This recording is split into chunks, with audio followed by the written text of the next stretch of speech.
चलिए आगे बढ़ते हैं। रिफाइनिंग ऑफ मेटल्स, जो लास्ट टॉपिक है वो रिफाइनिंग ऑफ मेटल्स है।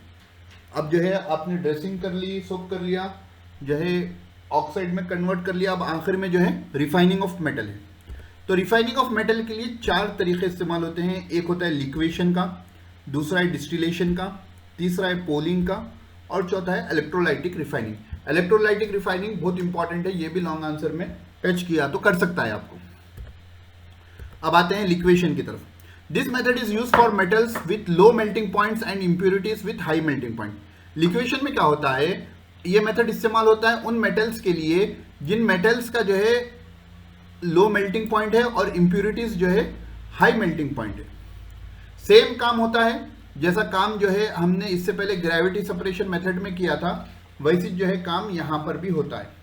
क्या करते हैं, यहां पर मेटल्स का जो है लो मेल्टिंग पॉइंट है और इंप्योरिटीज का क्या है, हाई मेल्टिंग पॉइंट है।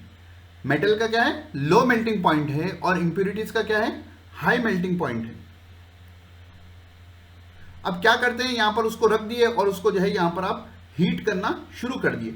हीट करना शुरू कर देंगे तो जो है हीट होने पर जो है यहां पर आपका मेटल पिघल कर जो है यहां पर आ जाएगा। क्योंकि इंप्योरिटीज का मेल्टिंग पॉइंट हाई है तो वो नहीं पिघलेंगे, वो यहीं पर रहेंगे और मेटल जो है पिघल कर आपको यहां पर आ जाएगा, तो आप उस मेटल को यहां से हासिल कर ले सकते हैं। तो after heating metal will be flow but impurity will be in solid state. Impurity यहां पर सॉलिड स्टेट में होंगे और मेटल जो है यहां से फ्लो कर कर आपको मिल जाएगा। तो ये हो गया आपका लिक्वेशन मेथड। अब चलते हैं, after heating metal will flow due to low melting point and impurities will be in solid state as they have high melting point। अब आगे बढ़ते हैं, नेक्स्ट मेथड है आपका डिस्टिलेशन। ये जो है दो लिक्विड्स को सेपरेट करने के लिए इस्तेमाल होता है जिसके जो है बॉइलिंग पॉइंट में डिफरेंस है। This method is useful for metals with that have a low boiling point like zinc है, mercury है, containing high boiling point impurities. Impurities का हाई बॉइलिंग पॉइंट है और मेटल का क्या है, लो बॉइलिंग पॉइंट है। It is used for metals that have low boiling point like zinc and mercury. When we heat metal, it becomes vapor and transfer to other containers.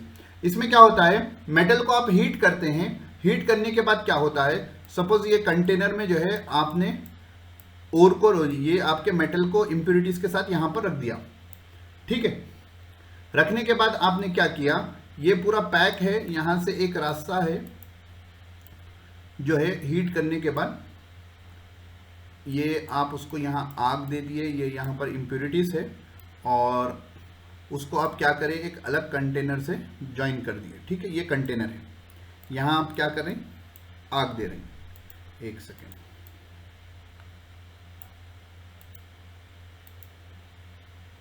ये आपका container हो गया और यहाँ से आप क्या करें, उसको हीट दे रहे हैं, नीचे से क्या करें, हीट दे रहे हैं। तो ये क्या होगा कि इंप्योरिटीज की तो बॉइलिंग पॉइंट क्या है, ज्यादा है और मेटल की क्या है, बॉइलिंग पॉइंट कम है।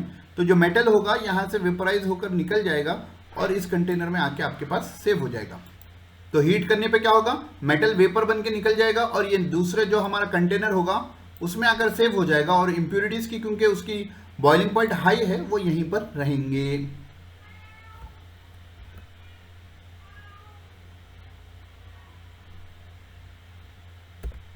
उसके बाद है पोलिंग।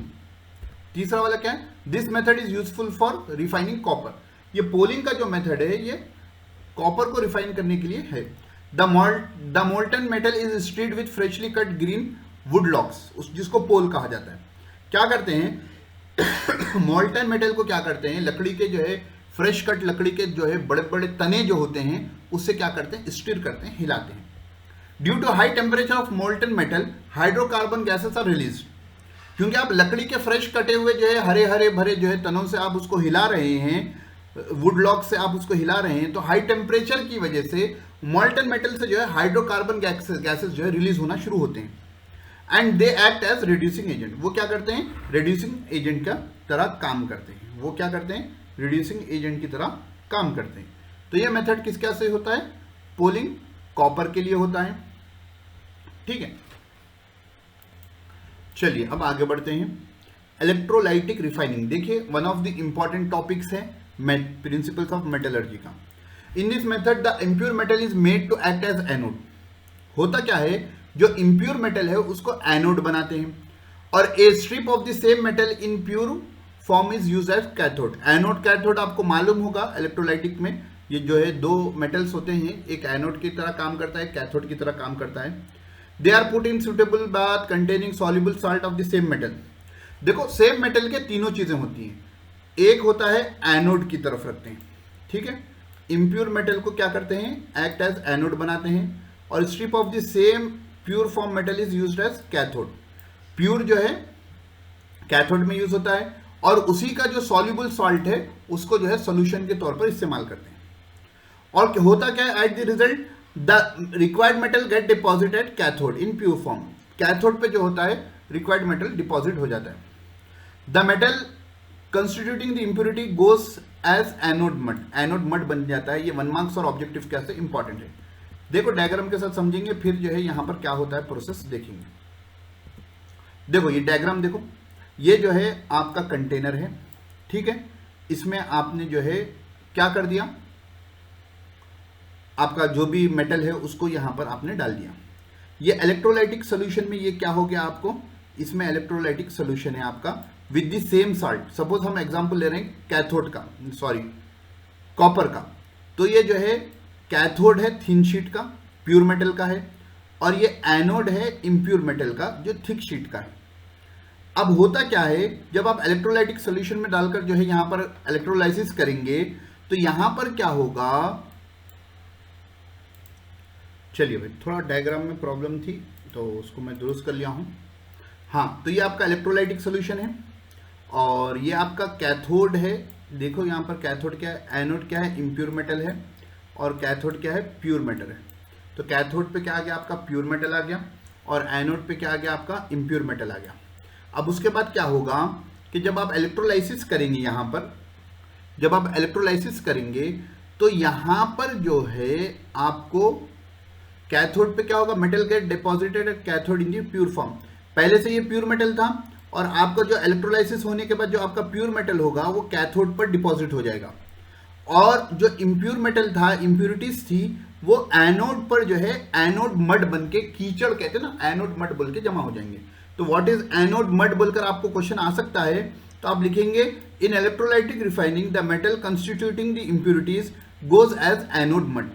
आप यही लिख देंगे, आपको बात खत्म हो जाएगी। जो इम्प्योरिटीज हैं जो एनोड के पास आकर जमा हो जाते हैं उनको हम एनोड मड कहते हैं। इलेक्ट्रोलाइटिक प्रोसेस में क्या होता है, जो इम्प्योरिटीज एनोड के नीचे आकर जमा हो जाती हैं उसको आप एनोड मड कहते हैं।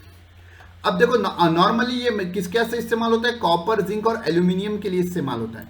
ये किसके लिए इस्तेमाल होता है, electrolytic refining, copper, zinc, aluminium के लिए। तो फॉर एग्जांपल हम कॉपर को अगर लेकर चलेंगे तो एनोड में क्या आ गया, आपके इम्प्योर कॉपर आ गया, और कैथोड पे क्या आ गया, प्योर कॉपर आ गया। और ये जो आपका इलेक्ट्रोलाइटिक सोल्यूशन है वो कौन से किससे बन गया, कॉपर का जो सॉल्युबल सॉल्ट होता है उससे बन गया। अब होता क्या है, as a result of electrolysis copper is form and transferred from the anode to cathode.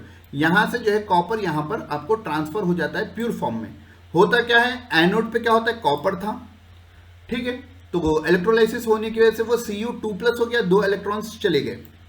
अब कैथोड पे क्या हो गया, 2 इलेक्ट्रॉन्स कॉपर के ज्यादा आगे आने से क्या हो गया, कैथोड पे क्या था, Cu2+ था, 2 इलेक्ट्रॉन्स आने की वजह से वो क्या हो गया, Cu2+ हो गया। The soluble impurities go into solution whereas insoluble impurities from the blister copper get deposited at the bottom of the anode as anode mud. Normally copper में एनोड मड क्या रहते हैं, सेल्यूमिनियम रहता है, टेलुरियम रहता है, सिल्वर, गोल्ड एंड प्लैटिनम। अगर पूरे नाम भी आपको याद ना रहे तो 1-2 नाम लिखकर, 3 नाम लिखकर एक्सेट्रा लिख देंगे तो भी आपको चल जाएगा। तो उम्मीद है आपको इलेक्ट्रोलाइटिक रिफाइनिंग समझ में आ गया होगा, ठीक है। 1 से 2 मरतबा समझें, यहाँ पर एग्जाम्पल के साथ जो है मैंने थोड़ा कंटेंट भी ज़्यादा इसमें दे दिया है। तो ये डायग्राम अगर आप समझ जाएंगे आपका आंसर हो जाएगा। अगर आप पूरा डायग्राम समझ गए तो आपका आंसर हो जाएगा। क्या है कि हम जो है कैथोड पे जो है प्योर मेटल लेंगे, हम क्या करेंगे, कैथोड पे प्योर मेटल लेंगे जो भी आपका है, और एनोड पे जो है इम्प्योर मेटल लेंगे। आपका इलेक्ट्रोलाइटिक सोल्यूशन जो होगा वो यहाँ पर कॉपर सल्फेट का होगा, अगर कॉपर का है तो तो जब आप इलेक्ट्रोलाइसिस करेंगे तो यहां से कॉपर निकलकर जो है प्योर फॉर्म में कैथोड पे जमा हो जाएगा, एनोड से निकलकर कैथोड पे जमा हो जाएगा, और एनोड के पास इंप्यूरिटीज जो है नीचे बॉटम में जमा हो जाएंगी, जिनको आप एनोड मड कहेंगे। और कॉपर के उसमें एनोड मड में ये लोग होते हैं। आप 2-3 नाम भी अगर आपको याद है एक्सेट्रा लिख देंगे तो बात हो जाएगी इंशाल्लाह। उम्मीद है यहां तक आपको समझ में आ गया होगा। अब आगे बढ़ते हैं।